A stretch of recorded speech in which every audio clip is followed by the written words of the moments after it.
আসসালামু আলাইকুম বন্ধুরা, সবাই কেমন আছেন? আশা করি সকলেই ভালো আছেন। আরও একটি নতুন ভিডিও নিয়ে চলে আসলাম। কোনো কাজ ছিল না, তাই ভাবলাম নিজের কাজটা করে গিয়ে ঘাসের ভুঁই কুয়াতে যাচ্ছি বন্ধুরা। এই যে বাগানের ভিতরে চলে এসেছি, প্রায় মাঠের ভিতরে রওনা দিচ্ছি। যে মাঠ দেখতেই পাচ্ছেন, মাঠের ভিতরে রাস্তা দিয়ে হেঁটে যাচ্ছি, মাঠে চলে এসেছি বন্ধুরা।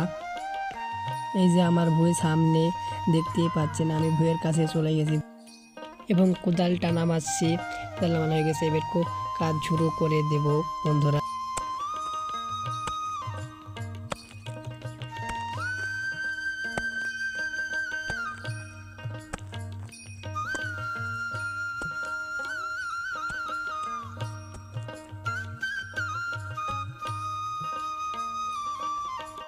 কাজ শেষ হয়ে গেছে বন্ধুরা, আমি এখন বাড়ির দিকে রওনা দিচ্ছি। এবং ভিডিওটি কেমন হয়েছে সবাই কমেন্ট করে জানাবেন এবং আরও ভালো ভালো ভিডিও পেতে পেজটি ফলো করে রাখবেন।